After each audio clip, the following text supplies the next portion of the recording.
नमस्कार। आज मैं तो बैठा हूँ स्टेज पे। चीका मंडी के अंदर आया हूँ। स्टेज पे तो हूँ बैठा। आपने देखा कि जिंदल साहब गेहूं की बोरी उठा रहे थे। आज ये बोरियां उठने के इंतजार में हर मंडी के अंदर लाखों लाखों बोरी प्रेस कॉन्फ्रेंस गेहूं की पड़ी हुई है। ऊपर से बरसात और नीचे से अनाज नहीं उठ रहा।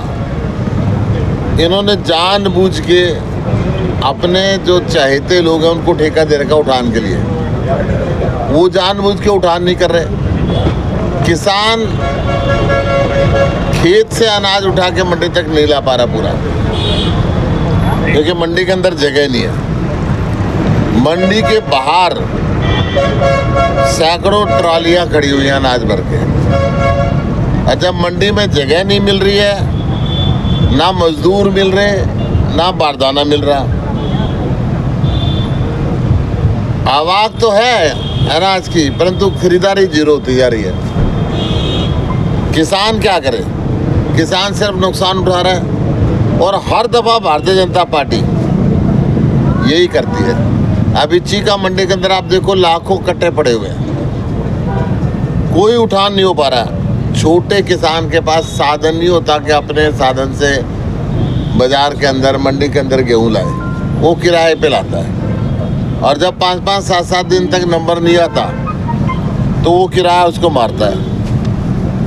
उसको इंतज़ार करना पड़ता है, किराया उसके सिर पे पड़ता रहता है। पूरे हरियाणा के अंदर लगभग 15 लाख टन क्विंटल गेहूँ खुले में पड़ा हुआ है। सरकार इसकी कोई व्यवस्था नहीं कर रही। पहले तो मंडियों में उठान नहीं हो रहा, मंडियों में नहीं जा पा रहा। डांड जैसी कई मंडियों में बारदाना नहीं दिया। मजबूरी के अंदर किसान अडानी के स्यालों की तरफ रास्ता कर रहा है। वहाँ पे कई किलोमीटर की लाइन लगी हुई है। उस स्यालों के अंदर जब किसान 2-2 दिन लाइन में लगा खड़ा रहता है, तो वहाँ भी फिर फसल भीग रही है। पीने के पानी तक की व्यवस्था उनके लिए की नहीं है। कोई धूप के अंदर कोई छाया का इंतजाम नहीं किया कि बैठ जाए। जब कई दिन बाद नंबर आता है तो अडानी के कर्मचारी दसियों किस्म की उसमें कमी निकाल देते हैं गेहूँ के अंदर। क्या भाई क्या करें? कभी क्वालिटी ख़राब कहते हैं, कभी दाना छोटा कहते हैं, कभी उसके अंदर झाड़ कहते हैं, कभी नमी कहते हैं। फिर किसान औने पौने भाव पे बेचने के लिए मजबूर हो जाता है। जब वो किसान औने पौने भाव पे मना करता है तो कहता है गेहूँ उठा के ले जाओ। वो लेके कहाँ जाए? फिर दोबारा किराया लगेगा। वो फिर उसकी मजबूरी के अंदर छोटा किसान औने पौने भाव में अपनी फसल बेचने के लिए मजबूर हो रहा है। पहले तो कुदरत की मार, और फिर सरकार कोई मारने में कसर नहीं छोड़ रही है। सरकार को चाहिए था कि उठान कराता। भारतीय जनता पार्टी के कैंडिडेट ने कट्टा तो उठाया, 3 बार गिरा भी, परंतु ट्रक की बात नहीं करी कि कट्टे उठ के यहाँ से जाएं। पहलेदारी का तो काम करा, परंतु ये नहीं हुआ कि चले जाए कहीं। पहलेदार तो पहले भी बेचारे खाली बैठे हुए हैं। ट्रक का इंतजाम नहीं है। एक सोची समझी चाल के तहत बीजेपी ने पहले मंडी बंद करने की कोशिश की थी, 3 काले कानून लाई थी। सोची समझी चाल के तहत उठान मंदा हो रहा है। सोची समझी चाल के तहत वो चाहते हैं कि मंडियां बंद हो जाएं और बिहार की तरह, बंगाल की तरह, उड़ीसा की तरह फिर ये औने पौने भाव में गेहूँ, चावल, सरसों बिके, इनको एमएसपी ना देनी पड़े। जिंदल साहब किसान के देसी बन रहे हैं, मंडियों में जाके बोरे उठा रहे हैं, मजदूरों को अपना भाई कहते हैं, खुद को किसान का बेटा कहते हैं। परंतु मैं ये पूछ रहा हूँ, फिर ये किसान विरोधियों के साथ जाके क्यों खड़े हुए, जो किसान के लिए 3 काले कानून बनाए, किसान के सिर पे सुपरन के गोली मारी, किसानों के लाठी मारी। किसान की स्थिति सुधारने के लिए काम क्यों नहीं कर रहे? या वो केवल वोट लेने के लिए किसान का बेटा कह रहा है और किसान की दुश्मन भारतीय जनता पार्टी के साथ जाके खुद खड़ा हो गया है। किस डर में खड़ा हुआ है? किसान की जो दुर्दशा इस पार्टी ने की है, किसान पे जो जुल्म भारतीय जनता पार्टी ने किया है, जुल्म का जवाब किसान वोट से देगा। आज अगर वो किसान हितैषी हैं और उनको हरियाणा प्रदेश में किसानों की लाई में कोई काम करना है तो नायब के घर के बाहर धरना क्यों नहीं देते कि बोरी क्यों नहीं उठ रही, क्यों अनाज खुले में भीग रहा है, क्यों इस तरीके का नाटक रच रहे हैं। दूसरी बात, नशा यहाँ पे घर घर के अंदर फैल रहा है और अनेकों किस्म के नशे फैल रहे हैं। नौजवान बच्चों की मौत हो रही है ओवरडोज नशे की वजह से। और नशे के अंदर यहाँ के लोग कहते हैं कि यहाँ का जो विधायक है कुलवंत बाजीगर, वो खुद नशा बेचता है। मैं कुलवंत बाजीगर जी से पूछना चाहता हूँ आपके चैनल के माध्यम से, 15 दिन उसकी गाड़ी डीसी ऑफिस में खड़ी रही नशा बेचने के कारण। लोग कह रहे हैं क्यों खड़ी रही थी और क्या सेटिंग हुई कि फिर बिना मुकदमा दर्ज हुए वो गाड़ी वहां से आ गई। 2 महीने गाड़ी एक बार उनकी खड़ी रही वहां पे डीसी ऑफिस में। कहीं ना कहीं जिस अधिकारी जो नशे के खिलाफ बोलता है, इसकी सूचना पे गाड़ियों को रोकता है, या तो उस अधिकारी के ट्रांसफर करवा देते हैं या सेटिंग कर लेते हैं। सर ये कौन सी गाड़ी थी और कब तक खड़ी रही है? किस समय? 2 महीने खड़ी रही डीसी ऑफिस में। जो यहाँ के लोगों ने मुझे, कैथल के लोगों ने मुझे बताया, कल मैं रात को कैथल रुका था तो उन्होंने बताया कि इनकी गाड़ी के अंदर नशा बेचा जाता था। वहाँ पे रिपोर्ट आई, वो गाड़ी डीसी ने रोक के रखी और फिर वो गाड़ी रिलीज हो गई। तो इसका स्पष्टीकरण कुलवंत बाजीगर ही दे सकते हैं। क्या वो नशे के कारोबारी हैं और नशे के कारोबारी में उनकी गाड़ी इन्वॉल्व रही और उस गाड़ी को डीसी साहब ने क्यों पकड़ा? अगर नहीं पकड़ा, नहीं नशा था तो 2 महीने क्यों खड़ी रही वो डीसी ऑफिस में? इस बात का जवाब वो दे। आज नशे की वजह से इस पूरा गुलाचिका हल्के का और पूरे हरियाणा का नौजवान नशे में तबाह होता जा रहा है। हर घर का चिराग इस बुरी लत के अंदर पड़ता जा रहा है। विधायक तो ईश्वर सिंह है जी, कुलवंत बाजीगर तो नहीं है जी। कुलवंत बाजीगर इनका विधायक तो रहे, पुराने हैं। सर हाँ जो भी है तो बीजेपी के। अच्छा, मैं जिसका नाम आया वो बता रहा पूरा हूँ। विधायक एक तो मिनट। सर क्या मानते हैं कि सीपीएस पर भी आरोप लगाते हैं, ये भी नशे का कारोबार करते हैं जो आपके साथ में बैठे हुए हैं। उन्होंने आरोप तो ये भी लगा दिए थे, परंतु साबित तो नहीं कर पाए। क्या कहोगे इसको? देखिए, एक मिनट, मैं तो चैलेंज करता हूँ, इनके बीच में बोलना नहीं चाहिए। मैं चैलेंज करता हूँ, आओ करो साबित। देखिए मैं तो सीधी सीधी बात कर रहा हूँ। कैथल वालों ने मुझे बताया और वो पूछ रहे 2 महीने गाड़ी क्यों खड़ी रही वहाँ पे डीसी ऑफिस में? कोई कारण था? तो सर नशा उसमें पकड़ा गया। मानते हैं बीजेपी प्रोटेक्ट कर रही थी अपने विधायक को? 100% बीजेपी नशे के कारोबार में शामिल है, अन्यथा हरियाणा के हर जिले में नशा नहीं फैल सकता। कभी चिट्टे का नाम नहीं सुना था हरियाणा में। हरियाणा में कोकीन, चरस, अफीम का नशा होता नहीं था। ये संरक्षण है, सरकार के संरक्षण के बिना नशे का कारोबार नहीं हो सकता। मुख्यमंत्री के एक प्रोग्राम में कुर्सियां खाली पाई जाती हैं। मुख्यमंत्री के प्रोग्राम में यहाँ पे जो नवीन जिंदल चुनाव लड़ रहे हैं, कल मेरे पास वीडियो भेजी थी किसी ने, 15 आदमी थे कुल और बाकी सारी कुर्सियाँ खाली थी। ये पोजीशन आज बीजेपी और जेजेपी को गांव में घुसने नहीं दिया जा रहा। गांव में लोग इनका विरोध कर रहे हैं। शहर के लोग भी अब इनके डर से चूप बिल्कुल त्रस्त हो चुके हैं। गुप्ता जी, नवीन जिंदल को मुख्यमंत्री का नाम नहीं पता है। वो मनोहर लाल को मनोहर लाल सैनी कहते हैं, मनोहर लाल खट्टर को मनोहर लाल सैनी कहते हैं। वो भाई हवाई जहाज में चलते हैं, हेलीकॉप्टर में एक क्षेत्र से दूसरे क्षेत्र में जाते हैं और पूरा का पूरा अगर धरती पे चले, लोगों के बीच में रहे, तो जो फाइल नहीं उठाता ना उसको कट्टे ना उठाने पड़े।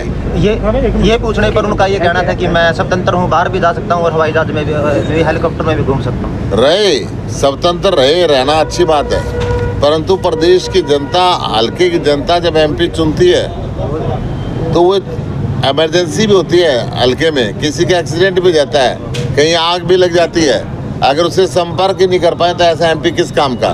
जो एमपी ये ना कह सके कि प्रधानमंत्री नरेंद्र मोदी ने 1,86,000 करोड़ रुपए कोयला चोरी का जो आरोप लगाया था वो सच्चा था कि झूठा था? पत्रकार पूछे तो कहता है एकांत में बताऊंगा। तो आप इसका लगा सकते हो कि कितना मजबूर प्रत्याशी है। सर एक कैंडिडेट है यहाँ से अभय चौटाला जी, उनको लोग कह रहे हैं वोट काटने के लिए आए हैं, तो वो ये जवाब देते हैं कि मैं वोट काटने नहीं आया, जो मेरे पे आरोप लगा रहे हैं उनकी गर्दनें काटने आया हूँ। देखो गर्दन तो ये देश है, कौन किसकी काट सकता है? इन बड़े बूंदों से तो उनकी सीट एक रहेगी और अब की जनता एक भी खोस लेगी। ऐसे फर्क तो जो है नहीं पूरा का पूरा वो बीजेपी की मदद में रहे हैं हमेशा। ये खानदान ही बीजेपी की मदद में रहा है और अब भी बीजेपी के लिए काम करने के लिए आए हुए हैं। वो अपना जनाधार खो चुके हैं। सर आपने नशे की बात की, लगातार बीजेपी के लोग कहते हैं कि पंजाब से नशा हरियाणा में आता है, तो अब पंजाब में आम आदमी की जब पंजाब में बंद कर दिया आम आदमी पार्टी की सरकार आ गई तो हरियाणा नशा क्यों बेच रही है? पंजाब में भी बिकता था, हो गया बंद। पंजाब में बंद। मैं ये कह रहा हूँ कुलवंत बाजीगर के भतीजे का नशे के तस्करों के साथ चलान हुआ था ना? हाँ हुआ था ना? इस बात को मानते हो? गाड़ी इसकी 2 महीने खड़ी रही, वो भी मान लेना, इंक्वायरी कर लेना। जब ये बीजेपी के विधायक खुद नशे के अंदर कारोबार में शामिल हैं तो इसका मतलब सरकार का संरक्षण है। ये बात तो पत्रकार बैठे हुए मान रहे हैं कि उसके भतीजे का नशे के तस्करों के साथ चलान हुआ, तो नशे के कारोबार में तो है ये। और नशे के कारोबार में जब है तो यही हम कह रहे हैं कि नशे के कारोबार में है, खत्म नशा खुद बेचती है बीजेपी। हरियाणा के जवान को तबाह करने की जिम्मेदारी बीजेपी की है। हरियाणा के जवान को इजराइल भेज के मरवाने की जिम्मेदारी बीजेपी की है। हरियाणा के जवान को बिना ब्याह के बूढ़ा कर देने की जिम्मेदारी बीजेपी की है। आज ये नौकरी दे देते तो शादी हो जाती, रांडों की वो निभानी पड़ती पेंशन। परिवार बात कही जाए जब तेरा परिवार नहीं है। वो आपको ड्रामा करार दे रहे हैं कि गेहूं काट रहे हैं, आज से पहले कहाँ थे आप, आज से पहले गेहूं नहीं काट। मैं सुन जितनी वीडियो का दिखा दूंगा। जब बाढ़ आई थी तो मैं आगे गलियों में घूम रहा था, जब कोरोना आया तो मैं ऑक्सीजन के अंदर खोल रहा था, मेरे मोबाइल में अभी दे दूंगा मैं आपको। मैं नवीन जिंदल से चैलेंज कर रहा हूँ 10 साल के अंदर एक भी दिन आया हो तो मुझे बता दे।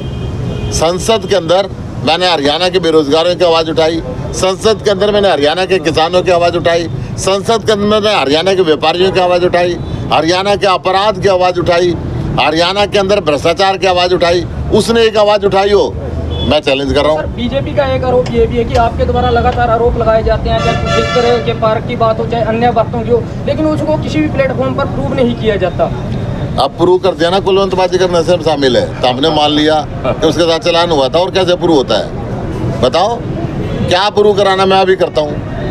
क्या प्रूव करवाना चाहते हो? कुरुक्षेत्र थीम पार्क में करोड़ों रुपए घोटाले का आरोप, करोड़ रुपए घोटाले का नहीं, घोटाले की बलि चढ़ गया, बना ही नहीं पूरा आज तक। तो सर वो प्लेटफॉर्म पर किसी पर प्रूव तो नहीं हुआ? प्रूव कैसे जब बना ही नहीं, करोड़ों रुपए खर्च हो गए, हर चीजें नहीं बनी, और कैसे प्रूव होता है? जनता का पैसा करोड़ों रुपए लग जाए और कुछ ना बने। कैथल का सिटी स्क्वायर के लिए कितनी बार शाबाशी की गर्दन थपथपा ली इन्होंने। नवीन जिंदल का बना के सिटी स्क्वायर भ्रष्टाचार के अड्डे चढ़ गया। कैथल में बने बनाए स्टेडियम इन्होंने राख कर दिए, सारे स्टेडियम खराब हो गए। कैथल में चारों तरफ सड़कें टूटी हुई है, बता दो, सारी भ्रष्टाचार के अड्डे चढ़ गई। आप मेरे साथ चलो जोन से गाँव में, मैं दिखाता हूँ आपको एक भी सड़क साबुत मिल जाए तो। भ्रष्टाचार और कैसे होता है? जनता का पैसा खा जाए, ये प्रूव है। और ये जिसका प्रूव 25 मई को वोट का बटन जनता दबाएगी वो सबूत सामने आ जाएगा। तो सर कुरुक्षेत्र के लिए आपका क्या विजन है? कुरुक्षेत्र धर्मनगरी है। कुरुक्षेत्र के अंदर भगवान श्री कृष्ण ने खुद गीता का उपदेश दिया था। कुरुक्षेत्र के अंदर ब्रह्मा जी ने खुद ब्रह्म सरोवर की बात की थी, निर्माण किया था जब सृष्टि की रचना हुई। कुरुक्षेत्र सारी दुनिया का धार्मिक तीर्थ स्थल बन सकता है। कुरुक्षेत्र के अंदर इन्होंने आज तक कोई सुविधा क्रिएट नहीं करी। कुरुक्षेत्र का इन्होंने और तो रिंग रोड भी नहीं बनाया। एक छोटी सी जयंती होती है, सारा कुरुक्षेत्र जाम हो जाता है। मैं आज चीका में बैठा हूँ, पेवा का पुल नहीं बना, 10 साल हो गए इनको पुल बनाते बनाते, पुल नहीं बना। पेवा से लेके यमुनानगर तक का नेशनल हाईवे सिंगल लाइन का पड़ा हुआ है। आज तक ना नायब ने ना नवीन ने कभी संसद में बात करी भाई ये नेशनल हाईवे क्यों नहीं बनाते 4 लाइन का। मैं ये कह रहा हूँ कि ये सिर्फ वोट लेने के लिए यहाँ पे आते हैं, यहाँ की जनता को गुमराह कर रहे हैं, वोट लेने के बाद दिखते नहीं। आज ही इलेक्शन के समय में अमेरिका घूम रहे हैं, तो इलेक्शन के बाद इनका क्या हालत होगी। अच्छा गुप्ता जी, जो आपने अभी जिक्र किया था कि जगह जगह भाजपा पार्टी के नेताओं का विरोध हो रहा है, लेकिन उनका कहना कि आपकी जो सहयोगी पार्टी कांग्रेस है उसके कार्यकर्ता है वो विरोध करवा रहे हैं। तो वो हमारी सहयोगी पार्टी को इतना ताकतवर मान रहे हैं ना कि सत्ता में बैठे हुए पार्टी के अंदर ना घुसने दें। इसका मतलब वो निकम्मे हैं, इसका मतलब उन्होंने जनता का काम नहीं किया, इसका मतलब वो भ्रष्टाचार में लिप्त रहे, इसका मतलब उन्होंने संविधान विरोधी काम कर रहे हैं, इसका मतलब वो लोकतंत्र विरोधी काम कर रहे हैं। अगर जनता आज कांग्रेस के कहने पे चल रही है तो उनको सत्ता पे बैठने का अधिकार वो नैतिक रूप से खत्म कर चुके हैं और उनको इस्तीफा दे देना चाहिए। तो क्या लगता है आपको, जो विरोध हो रहा है वो सही हो रहा है? देखिए, किसान एक बात कह रहा है, तुमने हमें दिल्ली नहीं जाने दिया, सड़क तुम्हारे बाप की नहीं थी, सड़क नेशनल हाईवे है, भारत का संविधान हर आदमी को परमिशन देता है, परंतु गांव तो हमारा है। हम ये कह रहे हैं हमारे गांव में मत आओ, इतनी तो बात कह रहे हैं। हम तो फिर कह रहे हैं भाई गांव में आने दो, तुम मत जाओ यार इनके यहाँ, परंतु किसी की भावना का हम रोक नहीं सकते। हमने स्पष्ट संदेश दिया कि जो भी है भाई बीजेपी वाले हैं, उनके सहयोगी दो चार और उनके लिए वोट काटने के लिए आए हुए हैं, उनको जाने दो, तुम्हारी मर्जी है, तुम गांव में उनके पास जाओ या ना जाओ, परंतु जनता है, जनता अपनी मर्जी से चलती है भाई।